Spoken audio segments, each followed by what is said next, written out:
Shalom, salam damai sejahtera di dalam Tuhan bagi seluruh murid-murid SMP, SMA, SMK, Sekolah Kristen Kanaan, dan juga Kanaan Global School.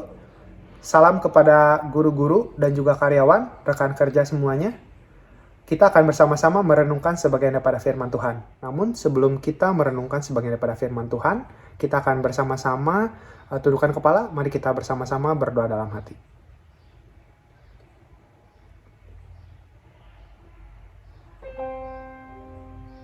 Amin. Di dalam nama Tuhan Yesus kita akan bersama-sama merenungkan sebagian daripada firman Tuhan yang diberikan judul Satu Jiwa yang Berharga. Satu jiwa yang berharga. Nah, ketika Yesus tiba di satu tempat yang bernama Gerasa, Tuhan pernah menyembuhkan satu orang yang kerasukan setan. Ya, satu orang yang kerasukan roh jahat. Sudah lama sekali orang tersebut kerasukan roh jahat, dan pada waktu itu Tuhan menyembuhkan orang tersebut, memindahkan kawanan roh jahat itu ke kawanan babi yang sejumlahnya 2000 kawanan babi, tidak tanggung-tanggung. Namun peristiwa tersebut dipandang oleh orang Gerasa ini sebagai ancaman. Kenapa? Karena mungkin orang-orang Gerasa menganggap Tuhan Yesus ini bisa mengancam kawanan-kawanan ataupun ternak-ternak mereka yang lainnya di Gerasa. Sehingga mereka memandang, wah, kawanan babi ini, jumlahnya banyak, ada 2000 kawanan babi. Dibandingkan dengan satu orang yang kerasukan roh jahat, mendingan kawanan babi, lebih menguntungkan mereka. Tetapi kalau satu orang yang kerasukan, ya udahlah, biarkan saja kerasukan. Nah, tetapi Tuhan Yesus memandang dari sudut pandang yang berbeda. Tuhan Yesus memandang satu orang yang kerasukan setan itu lebih berharga dibandingkan 2000 kawanan babi. Dibandingkan berapapun jumlahnya hewan, Tuhan memandang bahwa manusia itu lebih berharga. Jadi di mata Tuhan, satu jiwa itu sangat berharga. Ya, satu jiwa itu sangat berharga. Kenapa demikian? Karena di dalam Alkitab pun kita melihat ya bagaimana ketika manusia diciptakan oleh Tuhan. Tuhan menciptakan manusia menjadi makhluk ciptaan Tuhan yang paling sempurna. Kita akan bersama-sama melihat di dalam kitab Kejadian. Kejadian pasal yang pertama ayat yang ke-26.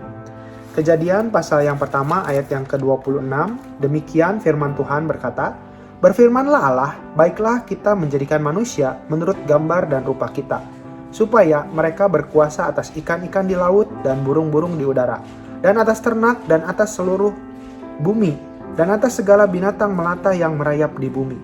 Nah, jadi di sini dikatakan, kita juga melihat penjelasan daripada Alkitab bahwa Tuhan menciptakan manusia itu diciptakan sebagai makhluk yang paling sempurna, sebagai makhluk ciptaan Tuhan yang paling berharga. Nah, kalau orang Gerasa mungkin menganggap, ya nggak apa-apalah, orang kerasukan setan, dia juga nggak ngeganggu, dia juga berada jauh dari perkampungan, mendingan kita menyelamatkan kawanan babi. 2000 babi bisa kita jual, bisa mendapatkan keuntungan.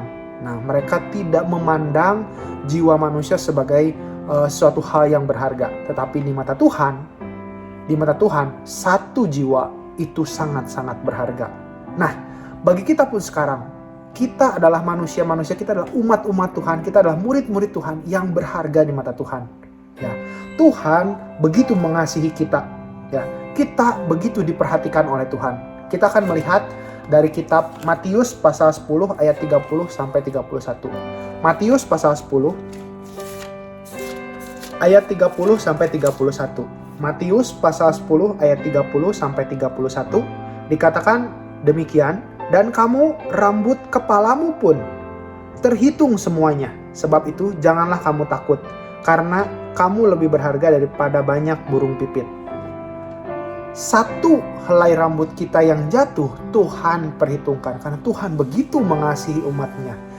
Tuhan begitu memandang satu jiwa itu berharga di mata Tuhan.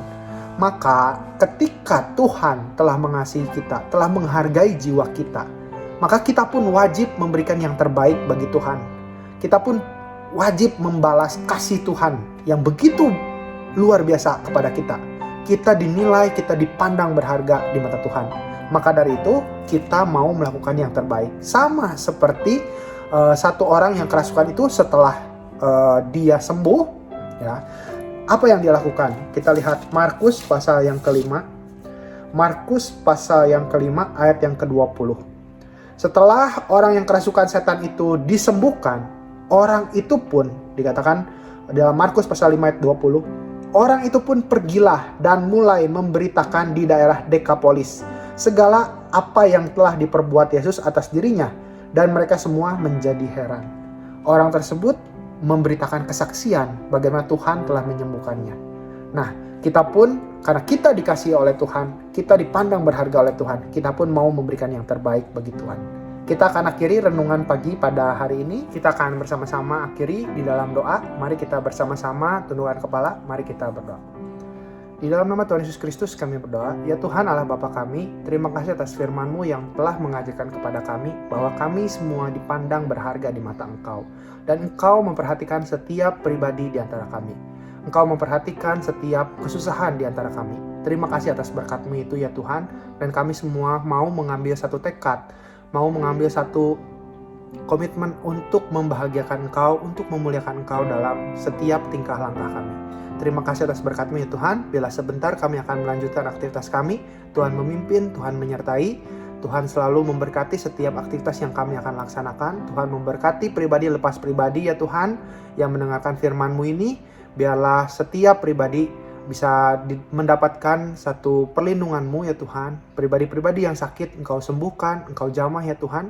Engkau juga memberkati orang tua murid, Engkau juga memberkati guru-guru yang akan memimpin pelajaran pada hari ini. Terima kasih atas berkat-Mu ya Tuhan. Kami serahkan seluruh kehidupan kami hanya ke dalam tangan kasih kuasa-Mu. Terpujilah Engkau dari dulu sekarang hingga selama-lamanya. Haleluya. Amin. Sampai ketemu di renungan berikutnya. Shalom. Tuhan memberkati.